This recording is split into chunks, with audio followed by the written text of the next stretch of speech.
സ്വീഡനിൽ Iraq വംശജനായ എത്തിസ്റ്റായിട്ടുള്ള സൽവാൻ മൊമിഗ എന്ന് പറയുന്ന വ്യക്തി ഖുറാൻ കത്തിച്ചുകൊണ്ട് നടത്തിയ ഒരു പ്രതിഷേധം 2023 അദ്ദേഹം അത്തരത്തിലുള്ള ഒരു പ്രതിഷേധ പരിപാടി സംഘടിപ്പിച്ചത്. അതിനെ തുടർന്ന് ഈ കഴിഞ്ഞ ദിവസം അദ്ദേഹം വെടിയേറ്റ് മരിച്ച് വീട്ടിൽ കൊല്ലപ്പെട്ട് കിടക്കുന്ന ഒരു വാർത്ത വലിയ രീതിയിൽ അന്താരാഷ്ട്ര തലത്തിൽ ചർച്ചയായി മാറുകയാണ്. ഒരു മതത്തെയും ഒരു മതവിശ്വാസത്തെയും ഒരു തരത്തിലും അപമാനിക്കാതിരിക്കുക അല്ലെങ്കിൽ നിന്ദിക്കാതിരിക്കുക, അത് ആര് തന്നെ ചെയ്താലും ആ വ്യക്തിയെ ഒറ്റപ്പെടുത്തുക, ഓരോ രാജ്യം അനുശാസിക്കുന്ന ഓരോ രാജ്യത്തിൻ്റേതായിട്ടുള്ള നിയമ സംവിധാനത്തിൻ്റെ മുന്നിൽ കൊണ്ടുവരിക. എന്നാൽ ഈ ഒരു പ്രവൃത്തി നടത്തിയ വ്യക്തിക്കെതിരെ അല്ലെങ്കിൽ ആ ഒരു പ്രവൃത്തി നടന്ന ഒരു രാജ്യത്തിനെതിരെ അതിനെ തുടർന്ന് ആ രാജ്യം നേരിടേണ്ടി വന്ന ഒരു പ്രതിസന്ധികൾ, ആക്രമണങ്ങൾ, അതെന്തുകൊണ്ടാണ് അങ്ങനെ സംഭവിക്കുന്നത്? മറുസൈഡിൽ നാം ചിന്തിച്ചു നോക്കുമ്പോൾ യൂറോപ്പിൽ മാത്രമല്ല ലോകത്തിൻ്റെ വിവിധ ഭാഗങ്ങളിൽ സമാനമായിട്ട് ക്രൈസ്തവ മതം അല്ലെങ്കിൽ ക്രൈസ്തവ വിശ്വാസം പല രീതിയിൽ അവഹേളിക്കപ്പെടുന്നുണ്ട്. ക്രൈസ്തവ ദേവാലയങ്ങൾക്ക് നേരെ ആക്രമണം ഉണ്ടാകുന്നു, ക്രൈസ്തവർ ആക്രമിക്കപ്പെടുന്നു, ക്രൈസ്തവ വിശ്വാസം അവഹേളിക്കപ്പെടുന്നു.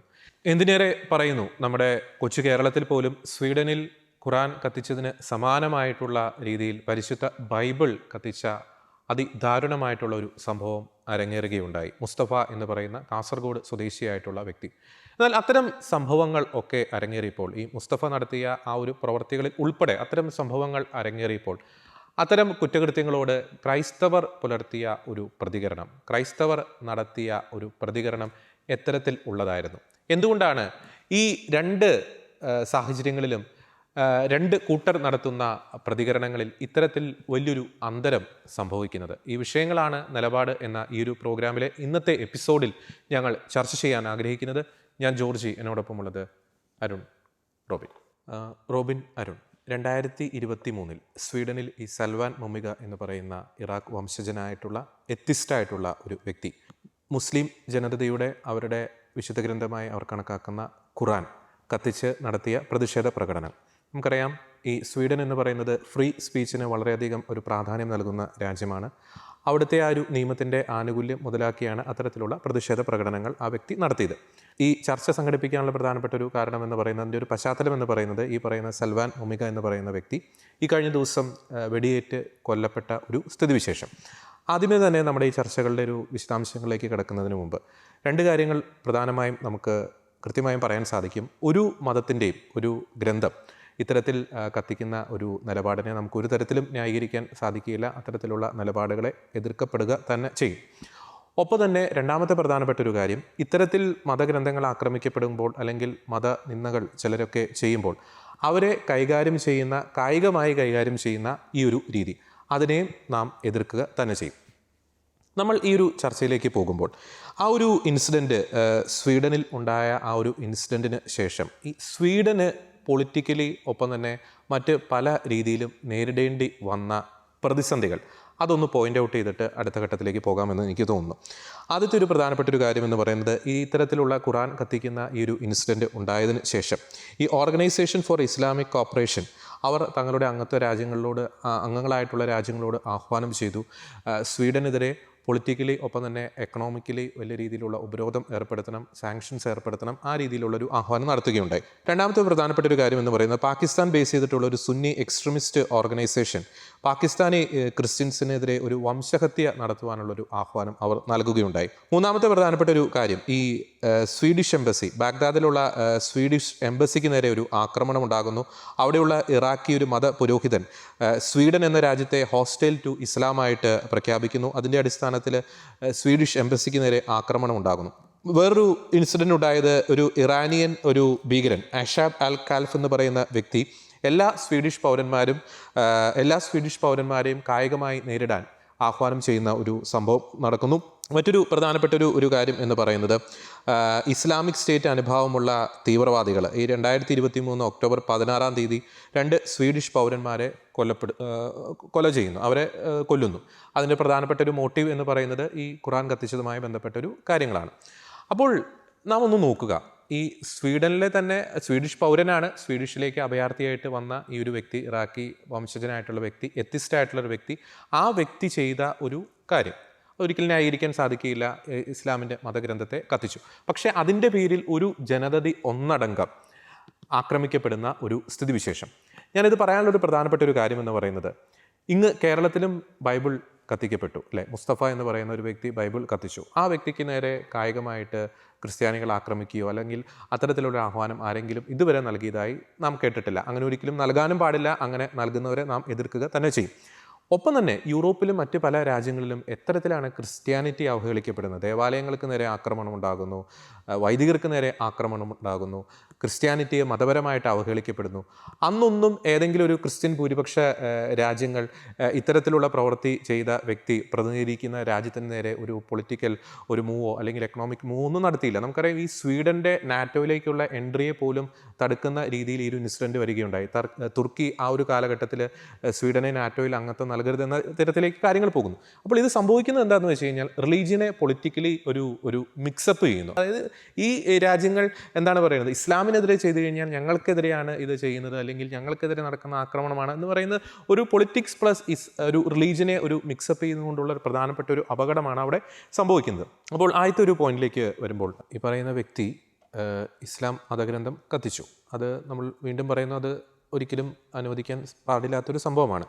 അപ്പോൾ നമ്മൾ ഇതിൻ്റെ ഒരു പശ്ചാത്തലത്തിൽ വീണ്ടും നമ്മൾ ഈ കേരളത്തിലേക്കൊന്ന് തിരിച്ചു വന്നു കഴിയുമ്പോൾ, ഈ മുസ്തഫ എന്ന് പറയുന്ന വ്യക്തി ക്രൈസ്തവരുടെ മതഗ്രന്ഥമായ പരിശുദ്ധ ബൈബിൾ കത്തിച്ചു. ആ ഒരു വിഷയം ഒരിക്കൽ കൂടി നമ്മൾ ആഴത്തിൽ പരിശോധിച്ച് കഴിയുമ്പോൾ, ഇതിനോട് വേണ്ടത്ര രീതിയിൽ അല്ലെങ്കിൽ ഈ രാജ്യത്തിൻ്റെ നിയമം അനുശാസിക്കുന്ന എല്ലാ ആനുകൂല്യങ്ങളും അതിൻ്റെ ഒരു സാഹചര്യത്തിൽ നിന്നുകൊണ്ട് ഒരു പ്രതിഷേധ പ്രകടനം നടത്തുന്നതിൽ കേരളത്തിലെ ക്രൈസ്തവർ പരാജയപ്പെട്ടു പോയോ, അതിനോടുള്ള ഒരു ക്രൈസ്തവരുടെ ഒരു പ്രതികരണം ഒരു തണുപ്പൻ മട്ടിലായിപ്പോയോ എന്ന് വേണമെങ്കിൽ നമുക്ക് വിലയിരുത്താൻ സാധിക്കില്ലേ? ജോർജി, ഈ വിഷയത്തെക്കുറിച്ച് പറയുമ്പോൾ ജോർജി ആദ്യം പറഞ്ഞ കാര്യം തന്നെയാണ് നമുക്ക് ആദ്യം ഏറ്റു പറയേണ്ടത്. അതായത് ഏതൊരു മതവിശ്വാസത്തിൻ്റെ ആയിക്കോട്ടെ, അത് മതവിശ്വാസത്തിൻ്റെ മാത്രമല്ല ഏതൊരു പൗരൻ്റെ ആയിക്കോട്ടെ, അവരെ ഹർട്ട് ചെയ്യുന്ന അവരുടെ വിശ്വാസങ്ങളെ അല്ലെങ്കിൽ അവരുടെ ബോധ്യങ്ങളെല്ലാം ഹർട്ട് ചെയ്യുന്ന രീതിയിൽ അത് അവരുടെ മതഗ്രന്ഥമോ അല്ലെങ്കിൽ ഇപ്പോൾ ഇന്ത്യയെ സംബന്ധിച്ചിടത്തോളം അല്ലെങ്കിൽ നമ്മുടെ രാജ്യത്തേക്ക് സംബന്ധിച്ചിടത്തോളം നമ്മുടെ രാജ്യത്തിൻ്റെ പതാക ബംഗ്ലാദേശിൽ ചവിട്ടിക്കൂട്ടപ്പെടുന്നത് നമ്മൾ കാണുന്നുണ്ടായി.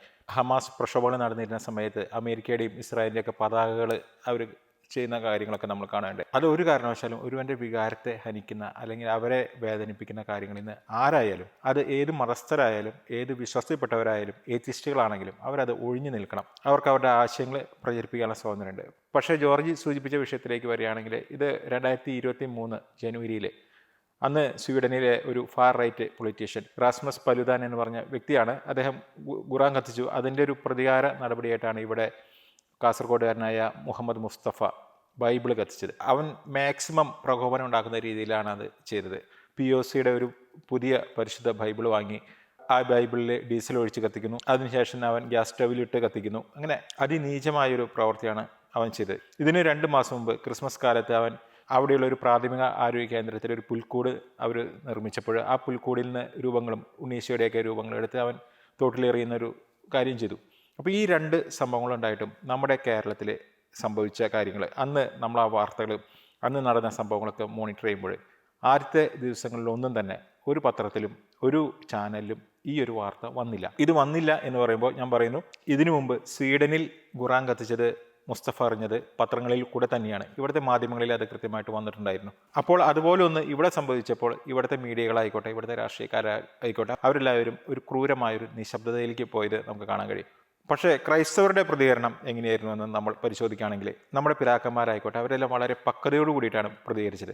അവരാരും മുസ്തഫയെ ക്രൂരമായിട്ട് വിചാരണ ചെയ്യണമെന്നൊന്നും അവരാക്രോശിക്കുന്ന ഞാൻ കേട്ടില്ല. അവർ പറഞ്ഞത് മുസ്തഫയോട് ക്ഷമിക്കുന്ന കാര്യത്തെക്കുറിച്ചും മുസ്തഫയോട് പരിശുദ്ധ ബൈബിളിൻ്റെ മഹത്വത്തെക്കുറിച്ചും എല്ലാമാണ് അവർ സംസാരിക്കുന്നത് കേട്ടത്. ഇതാണ് ഇവിടുത്തെ വ്യത്യാസം. ഇതിനും 1 വർഷം മുമ്പാണ് നുപുർ ശർമ്മയായിട്ട് ബന്ധപ്പെട്ട ഒരു വിഷയം നമ്മുടെ ഇന്ത്യ രാജ്യത്തുണ്ടായത്. നുപുർ ശർമ്മ ടൈംസ് നൗവിൻ്റെ ഒരു ഡിബേറ്റിൽ വെച്ച്, ജ്ഞാനവ്യാപിയുമായി ബന്ധപ്പെട്ട ഒരു ഡിബേറ്റായിരുന്നു. ആ ഡിബേറ്റിലെ സഹ പാനലിസ്റ്റ് നുപുർ ശർമ്മയുടെ വിശ്വാസവുമായി ബന്ധപ്പെട്ട കാര്യങ്ങൾ ഒരുപാട് പ്രൊവോക്കേഷൻ ഉണ്ടാക്കിയപ്പോൾ നുപുർ ശർമ്മ പറഞ്ഞ ചില വാക്കുകൾ, നുപുർ ശർമ്മ തിരിച്ചടിച്ച് പറഞ്ഞ ചില വാക്കുകൾ, ആ വാക്കുകൾ വലിയ വിവാദം ഉണ്ടായി. അതിനുശേഷം BJPയുടെ വക്താവായിരുന്ന നുപുർ ശർമ്മയെ BJP നിന്ന് തന്നെ സസ്പെൻഡ് ചെയ്തു. നുപുർ ശർമ്മയ്ക്കെതിരെ കേസ് വന്നു. നുപുർ ശർമ്മ നിരുപാധികം ക്ഷമ പറഞ്ഞു. നുപുർ ശർമ്മ പറഞ്ഞ വാക്കുകൾ ആധികാരികമായി തന്നെ അവർ ഹദീസിലെ ചില വാക്കുകൾ കോട്ട് ചെയ്തുകൊണ്ട് അവരുടേതായ രീതിയിൽ ചില വ്യാഖ്യാനങ്ങൾ അവിടെ അവതരിപ്പിക്കുകയായിരുന്നു. നുപുർ ശർമ്മ ചെയ്ത കാര്യം 100% തെറ്റ് തന്നെയായിരുന്നു. അതുകൊണ്ട് തന്നെയാണ് ഇന്ത്യയുടെ നിയമങ്ങൾക്കനുസരിച്ച് തന്നെ നുപുർ ശർമ്മയെ കൈകാര്യം ചെയ്യുന്ന ഒരു അവസ്ഥയിലേക്ക് വന്നത്. പക്ഷേ ഈ വിഷയം ഇവിടെ ചില ഇസ്ലാമിസ്റ്റുകൾ കൈകാര്യം ചെയ്തത് എങ്ങനെയാണ്?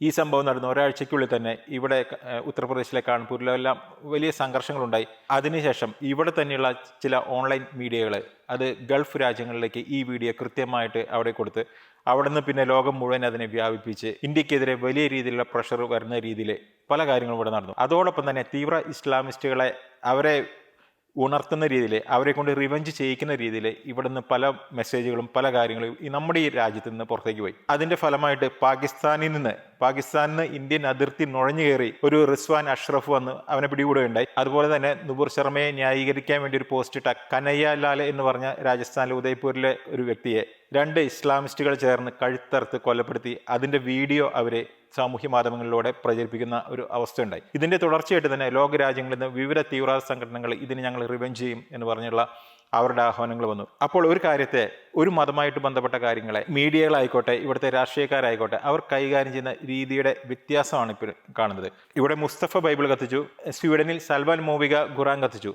ഈ ഖുറാൻ കത്തിച്ചത് ലോകം മുഴുവൻ പ്രതിഷേധമായി മാറി. ഫ്രാൻസിസ് മാർപ്പാപ്പ പോലും ഖുറാൻ കത്തിച്ചതിനെ അപലപിച്ച് ഒരു പ്രസ്ഥാനമാക്കി. പക്ഷേ ഇവിടെ മുസ്തഫ ബൈബിൾ കത്തിച്ചതും അത് സോഷ്യൽ മീഡിയയിൽ ഇത്രത്തോളം പ്രചരണം കൊടുത്തതും ഒന്നും വേറെ എവിടെയും മാർപ്പാപ്പയുടെ അവിടേക്ക് പോയിട്ട് ഇവിടെ നമ്മുടെ നാട്ടിൽ നിന്ന്, കേരളത്തിൽ നിന്ന് പുറത്തു പോലും പോയതായിട്ട് നമുക്കറിയില്ല. കേരളത്തിൽ തന്നെ എത്ര പേർക്ക് അങ്ങനെ ഒരു സംഭവം ഉണ്ടായത് അറിയുമോ എന്ന് നമുക്ക് അറിഞ്ഞുകൂടാ. ഇവിടെയാണ് ക്രിസ്തുവിനും ഇവിടുത്തെ ക്രൈസ്തവർ ഉൾക്കൊണ്ടിട്ടുള്ള അവരുടെ വിശ്വാസത്തിന്റെ ചൈതന്യം നമുക്ക് കാണാൻ കഴിയുന്നത്. 70 പ്രാവശ്യം ക്ഷമിക്കാൻ പറഞ്ഞവൻ്റെ, അതായത് അൺലിമിറ്റഡ് ആയിട്ട് ക്ഷമിക്കാൻ പറഞ്ഞവൻ്റെ അനുയായികളാണ് ഈ ക്രിസ്ത്യാനികൾ. അവരുടെ ഗുരു അവർക്ക് കാണിച്ചു കൊടുത്തത് കുരിശിൽ കിടക്കുമ്പോൾ പോലും തന്നെ ദ്രോഹിച്ചവരോട് ക്ഷമിച്ചവൻ്റെ മുഖമാണ് അവരുടെ ഉള്ളിലുള്ളത്. അതുകൊണ്ട് തന്നെ ക്രൈസ്തവരെ സംബന്ധിച്ചിടത്തോളം അവരുടെ പരിശുദ്ധ ബൈബിളിനെ അവർ കത്തിക്കുമ്പോൾ അവരുടെ ഉള്ളു നീറും, അവരുടെ ഉള്ളു പടയും. പക്ഷെ അവരാരും ഇതുപോലെയുള്ള അക്രമങ്ങൾക്ക് അല്ലെങ്കിൽ അക്രമ ആഹ്വാനങ്ങൾക്കോ റിവെഞ്ചിനോ അവർ ഒരു കാരണവശാലും അവർ പോകില്ല. അവരെ കൊണ്ട് പറ്റാവുന്നത് മാക്സിമം അവർ ആ കാര്യത്തിൽ അവരുടെ ഒരു പ്രതിഷേധം രേഖപ്പെടുത്തും. അതാണ് ജോർജ് ആദ്യം ചോദിച്ച ചോദ്യത്തിനുള്ള ഒരു ഉത്തരം. ക്രൈസ്തവൻ അങ്ങനെയാണ്, ക്രൈസ്തവൻ അതാണ് പഠിച്ചിരിക്കുന്നത്. പക്ഷെ മറ്റു ചില സ്ഥലങ്ങളിൽ നമുക്കറിയാം, സൗദി അറേബ്യ പോലെയുള്ള ചില രാജ്യങ്ങളിൽ, പാകിസ്ഥാനിൽ എല്ലാം അവിടെ മതനിന്ദാ നിയമത്തിൻ്റെ പേരിൽ എത്രയോ പേരെ വധശിക്ഷയ്ക്ക് വിധിക്കുന്നു. പലപ്പോഴും അതിൽ നമ്മൾ നോക്കുമ്പോൾ അതിൽ പലതും വ്യാജ മതനിന്ദ ആരോപണങ്ങളാണ് ഉണ്ടായിട്ടുള്ളത്. അതാണ് നമ്മളിവിടെ മനസ്സിലാക്കേണ്ടത്. നമുക്കറിയാം ശ്രീലങ്കയിലെ ഈസ്റ്റർ ബോംബിങ്, 279ഓളം പേര് ക്രൈസ്തവരെ കൊല്ലപ്പെട്ട ആ ബോംബിങ്ങിൽ, ക്രൈസ്തവ ദേവാലയങ്ങളെ ലക്ഷ്യം വെച്ചുകൊണ്ട് നടത്തിയ ആക്രമണത്തിൽ, ആ ആക്രമണത്തിൻ്റെ കാരണമായിട്ട് ശ്രീലങ്കൻ സർക്കാർ കണ്ടെത്തിയത് അതിനും 1 മാസം മുമ്പ് ന്യൂസിലാൻഡിലെ ക്രൈസ്റ്റ് ചർച്ചിലെ ഒരു വലതുപക്ഷ തീവ്രവാദി ചെയ്ത ഒരു പ്രവൃത്തിയായിരുന്നു. അത് ഒരു ക്രൈസ്തവൻ ചെയ്തതല്ല, ക്രൈസ്തവ വിശ്വാസമായിട്ട് ബന്ധപ്പെട്ടേ അവന് യാതൊരു ബന്ധവുമില്ല. അങ്ങനെ ഒരു വ്യക്തി ചെയ്ത ഒരു മാസ് ഷൂട്ടിങ്ങിൻ്റെ മറുപടിയായിട്ട്, അതിനുള്ള റിവെഞ്ചായിട്ടാണ് ശ്രീലങ്കയിൽ ഈ ആക്രമണം നടന്നത്. പലപ്പോഴും സിറിയയിലും ഇറാഖിലും ലിബിയയിലെല്ലാം നടന്ന, നമുക്കറിയാം 21 കോപ്റ്റിക് ക്രൈസ്തവരെല്ലാം കൊല്ലുന്ന ആ വീഡിയോകളൊക്കെ, അതിൻ്റെയൊക്കെ കാരണമായിട്ട് പറയുന്നത് ഈ പറഞ്ഞ വ്യക്തികൾക്കൊന്നുമല്ല ഒരു കുഴപ്പം. ഈ പറഞ്ഞ വ്യക്തികൾക്ക് അതുമായിട്ട് യാതൊരു ബന്ധവുമില്ല. ക്രിസ്ത്യാനിറ്റിയോടുള്ള ഒരു വെറുപ്പ് അല്ലെങ്കിൽ പാശ്ചാത്യരോടുള്ള വെറുപ്പ്, ഇതൊക്കെയാണ് ഇവരെ കൊല്ലുന്നതിനായിട്ടുള്ള കാരണമായിട്ട് പറയുന്നത്. ഇവിടെയാണ് ഈ 2 ചിന്താഗതികൾ തമ്മിലുള്ള ഒരു വ്യത്യാസം ഇരിക്കുന്നത്. നമ്മൾ പറയുന്നതിലല്ല കാര്യം, ഓരോ വിഷയങ്ങളുണ്ടാകുമ്പോൾ നമ്മൾ എങ്ങനെ പ്രതികരിക്കുന്നു, എങ്ങനെ പ്രവർത്തിക്കുന്നു, ഇത് നോക്കിയാൽ മതി. വേറെ പുസ്തകങ്ങളോ മറ്റൊന്നും മറിച്ച് നോക്കേണ്ട കാര്യങ്ങളില്ല. ഓരോ ചിന്താഗതിയിലുള്ളവർ ഓരോ വിഷയങ്ങളെ എങ്ങനെ കൈകാര്യം ചെയ്യുന്നു എന്ന കാര്യം മാത്രം നോക്കിയാൽ മതി. ഇപ്പോൾ നുപുർ ശർമ്മയുടെ കാര്യത്തിൽ തന്നെ ഇപ്പോഴും അവരുടെ ഉള്ളിലുള്ള വെറുപ്പ് കെട്ടടങ്ങിയിട്ടില്ല. കഴിഞ്ഞ ജൂൺ മാസത്തിലെ ഇസ്ലാമിക് സ്റ്റേറ്റ് ഓഫ് ഖുറൈസാൻ്റെ അവരുടെ മാഗസിനിൽ വീണ്ടും അവർ ആ വിഷയം വീണ്ടും ആളിക്കത്തിക്കാൻ നമ്മൾ കാണുന്നുണ്ട്. അപ്പോൾ അവർ ഇതൊന്നും പൊറുക്കാൻ സാധിക്കാതെ ടാർഗറ്റ് ചെയ്ത് വെച്ചിരിക്കുകയാണ്. അത് തന്നെയാണ് ഈ മോമികയും സംഭവിച്ചത്. മോമികയുടെ സംഭവം നടന്നത് 2023 ജൂണിലാണെങ്കിൽ മോമിക കൊല്ലപ്പെട്ടിരിക്കുന്നത് ഈ കഴിഞ്ഞ ദിവസമാണ്. ഇതാണ് പ്രശ്നം. ഞാൻ നേരത്തെ നടത്തിയൊരു കമ്പാരിസൺ, ക്രിസ്ത്യാനിറ്റിയെ അവഹേളിക്കുമ്പോൾ എങ്ങനെയാണ് ക്രൈസ്തവർ അതിനെതിരെ പ്രതികരിക്കുന്നത്, ഈ പറയുന്ന ഇസ്ലാം മതത്തിനെതിരെ ഒരു അവഹേളനങ്ങൾ ഉണ്ടാകുമ്പോൾ അതിനെ നിന്ദിക്കുമ്പോൾ എത്തരത്തിലാണ് ഈ ഇസ്ലാം ഭൂരിപക്ഷ രാജ്യങ്ങൾ അല്ലെങ്കിൽ തീവ്രവാദ സ്വഭാവമുള്ളവർ പ്രതികരിക്കുന്നത്.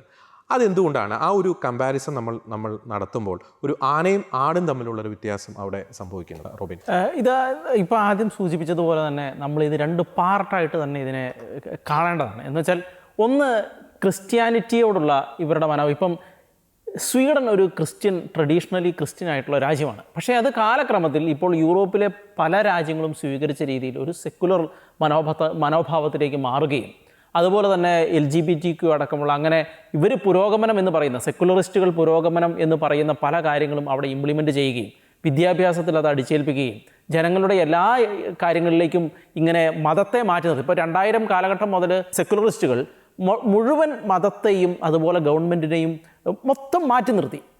ഈ സമൂഹത്തിൻ്റെ പൊതുവിടങ്ങളിലേക്ക് മതം എത്താത്ത രീതിയിലേക്ക് ഇവർ എത്തിച്ചു. എന്ന് വെച്ചാൽ ഇത് യൂറോപ്പിൻ്റെ മൊത്തം ഒരു സംസ്കാരത്തിൻ്റെ ഭാഗമാണ്. എന്ന് വെച്ചാൽ ഇവർ കാലക്രമത്തിൽ ക്രിസ്ത്യാനികളോട്, നമ്മളിപ്പോൾ പലപ്പോഴും മിഡിൽ ഈസ്റ്റിലോ അല്ലെങ്കിൽ മറ്റ് ഇസ്ലാമിക രാജ്യങ്ങളിലോ ക്രിസ്ത്യാനികൾക്കെതിരെ നടക്കുന്ന കാര്യങ്ങളെക്കുറിച്ച് നമ്മൾ സംസാരിക്കും. കാരണം അത് കൊലപാതകങ്ങളാണ്, അത് കഴുത്തറുക്കുക, അങ്ങനെ ഭീകരമായ രീതിയിലുള്ള കൊലപാതകങ്ങളാണ്. പക്ഷേ അതേസമയം യൂറോപ്പിൻ്റെ ഭൂമികയിൽ ക്രിസ്ത്യാനിറ്റിക്ക് നേരെ നടക്കുന്നത് ഇതിൻ്റെ മറ്റൊരു ഭാഗമായിട്ടുള്ള വളരെ ക്രൂരമായ കാര്യങ്ങളാണ് നടക്കുന്നത്. എന്ന് വെച്ചാൽ ഇപ്പുറത്ത് മനുഷ്യനെ പച്ചയ്ക്ക് കൊല്ലുമ്പോൾ അപ്പുറത്ത് ആശയങ്ങൾ വെച്ച് ഇതിനെ കൗണ്ടർ ചെയ്യുന്നു. അതുപോലെ തന്നെ യൂറോപ്യൻ രാജ്യങ്ങളിലെ മാധ്യമങ്ങൾ പലപ്പോഴും ചെയ്യാറുള്ളത് പോലെ ഒട്ടും ശരിയല്ലാത്ത വാർത്തകൾ കത്തോലിക്ക സഭയ്ക്കെതിരെ കൊടുത്തുകൊണ്ട് അല്ലെങ്കിൽ ക്രിസ്ത്യാനിറ്റിക്കെതിരെ കൊടുത്തുകൊണ്ട് ക്രിസ്ത്യാനിറ്റിയെ തകർക്കാൻ ശ്രമിക്കുന്ന ഒരുപാട് ഇൻസിഡൻറ്റുകളുണ്ട്.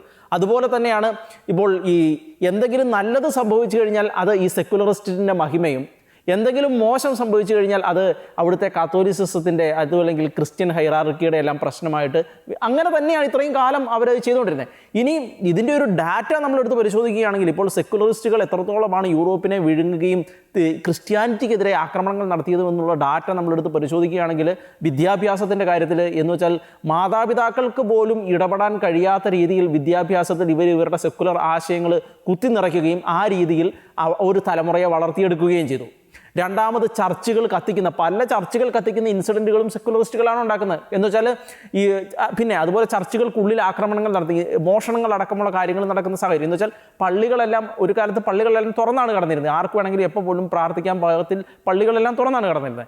ഇവർ എന്ത് ചെയ്തു? അതിൻ്റെ ഉള്ളിൽ മോഷണങ്ങളും അതും ഇതും നടത്തി പള്ളികളെല്ലാം അടച്ചിടേണ്ട തരത്തിലേക്ക് ഇവരെത്തിക്കുന്ന സാഹചര്യം. എന്ന് വെച്ചാൽ എല്ലാ അർത്ഥത്തിലും കത്തോലിക്ക സഭയെ യൂറോപ്പിൽ നിന്നും എങ്ങനെ ഇല്ലാതാക്കാം, ക്രിസ്ത്യാനിറ്റിയെ എങ്ങനെ ഇല്ലാതാക്കാം എന്നുള്ള എല്ലാ കാര്യങ്ങളും ഇവർ വളരെ ഭീകരമായിട്ട് അവിടെ ചെയ്തു.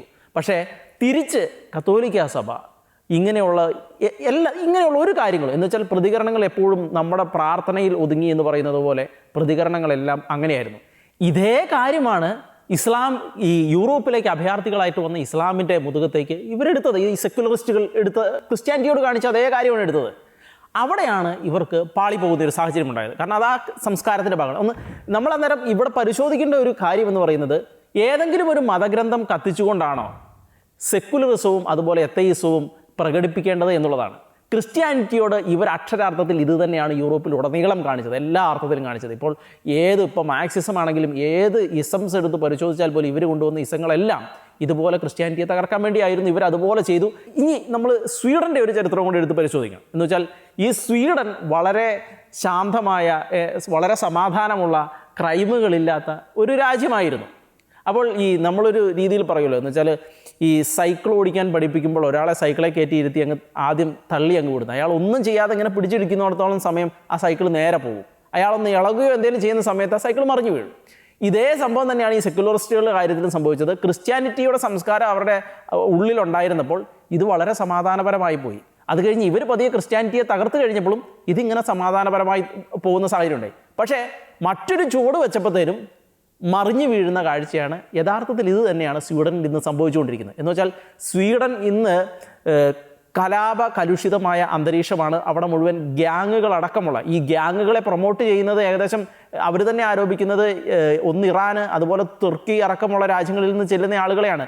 ഇതേപോലെ ഗ്യാങ്ങുകൾ അവിടെ തമ്മിലടിക്കുന്ന വെടിവെപ്പ്, എക്സ്പ്ലോഷനുകൾ അടക്കമുള്ള കാര്യങ്ങൾ സംഭവിക്കുന്ന വളരെ കലുഷിതമായ അന്തരീക്ഷത്തിലൂടെയാണ് കടന്നു പോകുന്നത്. 2023 ഏകദേശം 50ഓളം ആളുകൾ കൊല്ലപ്പെടുന്ന സാഹചര്യം ഉണ്ടായി. അതുപോലെ 2024 60ഓളം ആളുകൾ അവിടെ ഇതുപോലെ കൊല്ലപ്പെടുന്ന സാഹചര്യം ഉണ്ടായി. ഇങ്ങനെയൊക്കെയുള്ള നിൽക്കുന്ന അവസ്ഥയിലാണ് സ്വീഡനിൽ ഈ വെടിവെപ്പ് നടക്കുന്നത്. ഇതുപോലെയുള്ള കലുഷിതമായ അവസ്ഥയിൽ നിൽക്കുന്ന സ്വീഡനിലാണ് വെടിവെപ്പ് നടക്കുന്നത്. അപ്പോൾ ഇന്നത്തെ സ്വീഡൻ എന്ന് പറയുന്നത് അത്ര ഒരു കലുഷിതമായ അവസ്ഥയിൽ നിൽക്കുന്നു. അവിടേക്ക് ഇസ്ലാമിനെ പിന്നെ നമ്മൾ അടുത്തത് ഇസ്ലാമിനോടുള്ള ഇവരുടെ മനോഭാവങ്ങൾ, ഈ കത്തോലിക്ക സഭയോട് അല്ലെങ്കിൽ ക്രിസ്ത്യാനിറ്റിയോട് കാണിച്ച അതേ മനോഭാവം ഇവർ ഇസ്ലാമിൻ്റെ അടുത്തെടുക്കുന്നു. പക്ഷേ ഇസ്ലാം മതസ്ഥരായിട്ടുള്ള ആളുകൾ അതിനോട് പ്രതികരിച്ച രീതി, അവിടെയാണ് നമ്മൾ ആലോചിക്കുന്നത്. ഈ ഒരു മതഗ്രന്ഥം കാണിച്ചാൽ അതിനോട് പ്രതികരിക്കേണ്ടത് ഒരു കൊലപാതകത്തിൻ്റെ രീതിയിലാണോ എന്നുള്ളതാണ് ഇതിൻ്റെ ഉള്ളിൽ ഏറ്റവും പ്രധാനപ്പെട്ട വസ്തുത. അങ്ങനെ ആ മനോഭാവം, ആ കൊന്ന് പ്രതികാരം തീർക്കുന്ന ആ മനോഭാവമുണ്ട്. ആ കൊന്നു പ്രതികാരം തീർക്കുന്ന ആ മനോഭാവത്തെ ഇന്ന് ലോകമാസകലം എതിർത്തുകൊണ്ടിരിക്കുകയാണ് എന്നുള്ളതാണ് മറ്റൊരു വസ്തുത. എന്ന് വെച്ചാൽ ഇപ്പോൾ ഫാർ റൈറ്റ് അടക്കമുള്ള ഘടകകക്ഷികൾ ഭരിക്കുന്ന ഒരു ഭരണകൂടമാണ് സ്വീഡനിൽ ഉള്ളത്. യൂറോപ്പിലടക്കം ഇനി ആ പാറ്റേണിലേക്ക് മാറിക്കൊണ്ടിരിക്കുകയാണ്. ഈ പാറ്റേണിലേക്ക് മാറിയത് ഇവരുടെ ഈ മനോഭാവമാണ് എന്നുള്ളതാണ്. കാരണം രണ്ട് മനോഭാവങ്ങൾ, ഒന്ന് കത്തോലിക്ക സഭ കാണിച്ച ഒരു മനോഭാവമുണ്ട്, ക്രിസ്ത്യാനിറ്റി കാണിച്ച ഒരു മനോഭാവമുണ്ട്. അത് എന്ത് ചെയ്താലും ഒരു പ്രാർത്ഥനയുടെ പക്ഷത്ത് നിന്ന് അതിനെ വീക്ഷിക്കുകയും ഒരു രീതിയിലുള്ള ഒരു കലാപങ്ങളോ ഒന്നും സൃഷ്ടിക്കാതെ അന്നും ഇവരുടെ ഭൂമിക ശാന്തമായിരുന്നു. കത്തോലിക്ക സഭയോട് ഇവർ എന്തൊക്കെ ചെയ്തിട്ടും ഇവരുടെ ഭൂമിക അന്ന് ശാന്തമായിരുന്നു. പക്ഷേ മറിച്ച് മറ്റൊരു മതത്തോട് ഇവർ ചെയ്തു കഴിഞ്ഞപ്പോൾ ഇന്ന് അവരുടെ എല്ലാ രാജ്യങ്ങളും കലാപകലുഷിതമായ അന്തരീക്ഷത്തിലൂടെ കടന്നു പോവുകയാണ്. സ്വീഡനും അത് തന്നെയാണ് സംഭവിച്ചുകൊണ്ടിരിക്കുന്നത്. സ്വീഡൻ ഇന്നും നാളെ ഒന്നും ശാന്തമാകും നമുക്ക് പറയാൻ കഴിയില്ല. കാരണം സ്വീഡൻ്റെ അടിസ്ഥാനപരമായ തന്നെ ആ രീതി തന്നെ മാറിപ്പോയി, അവരുടെ ആ രീതി തന്നെ മാറിപ്പോയി. അതുകൊണ്ട് ഈ സ്വീഡന് സംഭവിച്ചത് ക്രിസ്ത്യാനിറ്റിയോട് ഇവർ കാണിച്ച അതേ മനോഭാവം മറ്റുള്ളവരോട് കാണിച്ചു കഴിഞ്ഞപ്പോൾ അതെങ്ങനെയാണ് പ്രതികരിക്കുന്നത് എന്ന് മനസ്സിലായി. അതുകൊണ്ടാണ് ഇന്ന് യൂറോപ്പിലെ രാജ്യങ്ങൾ പലതും പറയുന്നത് ക്രിസ്ത്യൻ കൾച്ചറിലേക്ക് ഞങ്ങൾക്ക് തിരികെ പോകണം എന്നവർ പറയുന്നത്. അപ്പോൾ അത് എല്ലാ യൂറോപ്യൻ രാജ്യങ്ങൾക്കും ഒരു പാഠമാണ്. അതുപോലെ തന്നെ അറേബ്യൻ രാജ്യങ്ങൾക്കും തീവ്രവാദത്തെ പ്രോത്സാഹിപ്പിക്കുന്ന ഏത് രാജ്യമാണെങ്കിലും ഏത് പ്രദേശമാണെങ്കിലും ആരാണെങ്കിലും അവർക്കെല്ലാം ഉള്ള ഒരു പാഠമായിട്ട് ഇത് മാറും എന്നുള്ളതാണ് ഏറ്റവും പ്രധാനപ്പെട്ട വസ്തു. ഒപ്പം മറ്റൊരു പ്രധാനപ്പെട്ട ഒരു കാര്യമുണ്ട്. ഈ മതത്തിൻ്റെ പേരിൽ ലോകരാജ്യങ്ങൾക്കിടയിൽ ഉണ്ടാകുന്ന ഒരു വേർതിരിവ് അല്ലേ, അത് എത്രത്തോളം ഒരു സമ്മർദ്ദ ശക്തിയായിട്ട് മാറുന്നു. ഇപ്പോൾ ഇസ്ലാം ആക്രമിക്കപ്പെട്ടാൽ ഇസ്ലാമിനെതിരെ ഒരു നിന്ദ നടത്തിക്കഴിഞ്ഞാൽ ആ ഒരു രാജ്യത്തിൻ്റെ ആഭ്യന്തര കാര്യങ്ങളിൽ പോലും ഇടപെടുന്ന രീതിയിൽ ഒരു കൂട്ടായ്മ, ഒരു സമ്മർദ്ദ ഗ്രൂപ്പായിട്ട് ഈ പറയുന്ന ഇസ്ലാമിക രാജ്യങ്ങൾ മാറുന്നു. ഒരു ഉദാഹരണം തന്നെ ഇപ്പോൾ ഇന്ത്യയിൽ നേരത്തെ ആരും സൂചിപ്പിച്ച നുപുർ ശർമ്മയുടെ തന്നെ വിഷയമുണ്ടാകുന്നു. നമുക്കറിയാം, ഏത് ഒരു മതത്തിനെതിരെ ഒരു വ്യക്തി നിന്ന നടത്തി കഴിഞ്ഞാൽ തീർച്ചയായിട്ടും അത് ചെയ്യുന്ന വ്യക്തികളിൽ ഭൂരിഭാഗവും ഒരു തീവ്ര സ്വഭാവമുള്ളവരായിരിക്കും, അല്ലെങ്കിൽ തീവ്ര ചിന്താഗതികളാൽ നയിക്കപ്പെടുന്നവരായിരിക്കും. അപ്പോൾ ആ വ്യക്തിയെ ഫോക്കസ് ചെയ്യാതെ ആ രാജ്യത്തെ തന്നെ ഫോക്കസ് ചെയ്യുന്നു, ആ രാജ്യത്തെ സമ്മർദ്ദത്തിലാക്കുന്നു. നമുക്കറിയാം, ആ ഒരു വിഷയമുണ്ടായപ്പോൾ ഇവിടുത്തെ ഇസ്ലാമിക രാജ്യങ്ങൾ ഓയിൽ എക്സ്പോർട്ടുമായി ബന്ധപ്പെട്ട കാര്യത്തിൽ ഇന്ത്യയെ ഭീഷണിപ്പെടുത്തുന്ന രീതിയിലേക്ക് പോകുന്നു. അപ്പോൾ ഒരു പർട്ടിക്കുലർ ഇൻസിഡൻറ്റ്, ഒരു രാജ്യത്തിൻ്റെ ഉള്ളിൽ നടന്ന ഒരു പർട്ടിക്കുലർ ഇൻസിഡൻറ്റിൻ്റെ പേരിൽ ഒരു രാജ്യത്തെ തന്നെ ഒരു സമ്മർദ്ദ ശക്തിയിലേക്ക് വരുത്തുന്നു, രാജ്യത്തെ തന്നെ ഒറ്റപ്പെടുത്തുന്ന രീതിയിലേക്ക് കാര്യങ്ങൾ പോകുന്നു. ആ ഒരു ചിന്താഗതി തീർച്ചയായിട്ടും വളരെ അപകടകരമാണ്. ആ രാജ്യത്തിന് വ്യക്തമായിട്ടുള്ളൊരു നിയമ സംവിധാനമുണ്ട്, ആഭ്യന്തരമായിട്ടുള്ള ലീഗൽ സിസ്റ്റമുണ്ട്. അത് ആ രാജ്യത്തിൻ്റെ വഴിക്ക് വിടുക, അത് അവർക്ക് കൃത്യമായിട്ട് ചെയ്യാനുള്ള ജ്ഞാനവും വിവേകവും ഓരോ രാജ്യങ്ങൾക്കും ഉണ്ട്. പക്ഷേ മതത്തിൻ്റെ പേരിൽ ഒരു രാജ്യത്തെ സമ്മർദ്ദത്തിലാക്കിക്കൊണ്ട് ഒരു സമ്മർദ്ദ ഗ്രൂപ്പായിട്ട് മറുവിഭാഗം ഉയർന്നു വരുന്നത് അത് തീർച്ചയായിട്ടും ഒരു ആശാസ്യകരമായിട്ടുള്ളൊരു കാര്യമല്ല. നമുക്കറിയാം, ഇപ്പം മതത്തിൻ്റെ പേരിൽ ഇങ്ങനെ സമ്മർദ്ദ ശക്തിയിൽ ആക്കുവാൻ അല്ലെങ്കിൽ സമ്മർദ്ദത്തിലാക്കുവാൻ ക്രിസ്ത്യൻ ഭൂരിപക്ഷ രാജ്യങ്ങൾ ശ്രമിച്ചിരുന്നുവെങ്കിൽ ഇന്ന് പാകിസ്ഥാൻ്റെ അവസ്ഥ എവിടെ നിന്നേനെ, നൈജീരിയയുടെ അവസ്ഥ എവിടെ നിന്നേനെ. പാകിസ്ഥാനെതിരെ ഒരു മതത്തിൻ്റെ പേരിൽ പാകിസ്ഥാനെ നോക്കിക്കാണാവുന്ന അരുൺ പറഞ്ഞതുപോലെ 100 ഇൻസിഡൻസ് അവിടെ നടന്നുകൊണ്ടിരിക്കുന്നു. വ്യാജ മതം നിന്ന് അങ്ങനെ പല കാര്യങ്ങളും നടന്നുകൊണ്ടിരിക്കുന്നുണ്ട്. അതിൻ്റെ ഓരോ ഇൻസിഡൻറ്റിൻ്റെ പേരിൽ പാകിസ്ഥാനെതിരെ ഇങ്ങനെ നടപടികൾ എടുക്കുക, അന്താരാഷ്ട്ര തലത്തിൽ നടപടി എടുക്കാൻ പോയി കഴിഞ്ഞാൽ പിന്നെ അതിനെ ലോകരാഷ്ട്രങ്ങൾക്ക്, ക്രൈസ്തവ രാഷ്ട്രങ്ങൾക്ക് നേരെ കാണത്തുള്ളൂ. നൈജീരിയയുടെ അവസ്ഥയും അങ്ങനെ തന്നെ. അപ്പോൾ അത്തരത്തിൽ ഒരു വേർതിരിവ്, മതപരമായിട്ടുള്ള വേർതിരിവ് രാജ്യങ്ങൾക്കിടയിൽ ഉണ്ടാകുന്നത് അതൊട്ടും ആശാസ്യമല്ല. നമുക്കറിയാം, പൊളിറ്റിക്കലായിട്ടുള്ള പല ഡിഫറൻസും വ്യത്യാസങ്ങളും പല രാജ്യങ്ങൾക്കിടയിലുണ്ട്. പക്ഷേ അതിൽ നിന്നെല്ലാം വളരെയധികം വിഭിന്നമാണ് ഈ മതത്തിൻ്റെ പേരിൽ നടത്തുന്ന ഒരു സമ്മർദ്ദത്തിൽ ആഴ്ത്തുന്ന ഒരു പ്രവർത്തനങ്ങൾ. രണ്ടാമത്തെ ഒരു പ്രധാനപ്പെട്ട കാര്യം, നമ്മൾ ഈ മതഗ്രന്ഥങ്ങളുടെയൊക്കെ ഒരു അടിസ്ഥാനത്തിലാണ് നമ്മൾ ഈ ഒരു ചർച്ച പുരോഗമിച്ചുകൊണ്ടിരിക്കുന്നത്. എൻ്റെ ഒരു നിരീക്ഷണത്തിൽ ഈ എല്ലാ മതഗ്രന്ഥങ്ങളുടെയും ഒരു കോർ ആശയം അത് എവിടെ നിന്നാണ് വരുന്നത്, അത് എങ്ങനെ രൂപപ്പെട്ടു എന്ന് ഒന്ന് പഠിച്ചിരിക്കുന്നത് നല്ലതായിരിക്കും. അങ്ങനെ പഠിച്ചു കഴിഞ്ഞാൽ എന്തുകൊണ്ട് ചിലർ ചില കാര്യങ്ങൾ ചെയ്യുന്നു, എന്തുകൊണ്ട് ലോകത്ത് ചില ഇൻസിഡൻസ് ഉണ്ടാകുന്നു, ചില സംഭവങ്ങൾ ഉണ്ടാകുന്നു, അതിന് ചിലരെ പ്രേരിപ്പിച്ചത് എന്താണ് എന്നതിനെപ്പറ്റി കൃത്യമായിട്ടുള്ളൊരു ധാരണ നമ്മൾ അത്തരത്തിലുള്ള ഒരു പഠനത്തിലൂടെ പോയി കഴിയുമ്പോൾ കൃത്യമായി ലഭിക്കുമെന്ന കാര്യത്തിൽ യാതൊരു തർക്കവുമില്ല. ഒരു മതത്തിനെതിരെയുമുള്ള ആക്രമണം, ഒരു മതത്തിനും എതിരെ ഉള്ള ഒരു നിന്ദ, അത് ഒരു തരത്തിലും നമുക്ക് അനുവദിക്കാൻ സാധിക്കുകയില്ല. അത് ഇസ്ലാം മതമായിക്കോട്ടെ, ക്രിസ്ത്യൻ മതമായിക്കോട്ടെ, ഹൈന്ദവ മതമായിക്കോട്ടെ, ബുദ്ധമതമായിക്കോട്ടെ, ജൈന മതമായിക്കോട്ടെ, ഏത് മതമായിക്കോട്ടെ, അതിനെതിരെ നടത്തുന്ന ആക്രമണങ്ങൾ, നിന്ദകൾ, അത് കൃത്യമായും ഓരോ രാജ്യത്തിനും അത് നേരിടുവാനുള്ള, അത് തിരുത്തുവാനുള്ള, അത്തരക്കാരെ ഒറ്റപ്പെടുത്തുവാനുള്ള, നിയമത്തിൻ്റെ മുമ്പിൽ കൊണ്ടുവരുവാനുള്ള നിയമ സംവിധാനങ്ങൾ എല്ലാ രാജ്യങ്ങൾക്കുമുണ്ട്. ആ നിയമ സംവിധാനം അനുശാസിക്കുന്ന രീതിയിലാണ് അത്തരം കാര്യങ്ങൾ ചെയ്യുന്നവരെ, അത്തരം പ്രവർത്തികൾ ചെയ്യുന്നവരെ നേരിടേണ്ടത്. എന്നാൽ പലപ്പോഴും നമ്മൾ ഇന്ന് ഡിസ്കസ് ചെയ്ത ആ ഒരു സംഭവങ്ങളുടെയൊക്കെ ഒരു പശ്ചാത്തലത്തിൽ ഇത്തരത്തിലുള്ള ചില പ്രവർത്തികൾ ചെയ്യുന്നവർ, അല്ലെങ്കിൽ ഇസ്ലാം മതത്തെ അധിക്ഷേപിക്കുന്നവരെ ഒരു കായികമായി നേരിടുന്ന രീതിയിലേക്കുള്ള ഒരു പ്രവർത്തനങ്ങൾ ചില തീവ്ര സ്വഭാവമുള്ളവരുടെ ഭാഗത്തു നിന്നും വരുന്നത് അത് ഒട്ടും തന്നെ ആശാസ്യമല്ല. മാത്രമല്ല, ഒരു രാജ്യത്ത് അത്തരത്തിലുള്ള ഒരു ഇൻസിഡൻറ്റ് നടന്നു കഴിഞ്ഞാൽ ഇസ്ലാമിക ഭൂരിപക്ഷ രാജ്യങ്ങൾ ആ രാജ്യത്തെ ഒറ്റപ്പെടുത്തുന്നു. അന്താരാഷ്ട്ര തലത്തിൽ ചില സാങ്ഷൻസ്, ചില നടപടികൾ അതിലേക്കൊക്കെ തിരിയുന്ന രീതിയിലുള്ള പ്രവണത അത് ഒട്ടും തന്നെ ആശാസ്യമല്ല. അതുകൊണ്ട് തന്നെ ഓരോ രാജ്യത്തും നടക്കുന്ന കുറ്റകൃത്യങ്ങൾ അത് ആ രാജ്യത്തിൻ്റെ നിയമത്തിന് വിടുക. മതത്തിൻ്റെ പേരിലുള്ള ഒരു ചേരിതിരിവ് തീർച്ചയായിട്ടും അത് ഒഴിവാക്കുക. ഒരു മതത്തെയും അപമാനിക്കാതിരിക്കുക, നിന്ദിക്കാതിരിക്കുക. അത്തരം പ്രവർത്തികൾ ചെയ്യുന്നവരെ ആ ഒറ്റപ്പെട്ട വ്യക്തികളായി കണ്ടുകൊണ്ട് അവരെ നിയമത്തിൻ്റെ മുന്നിൽ കൊണ്ടുവരിക.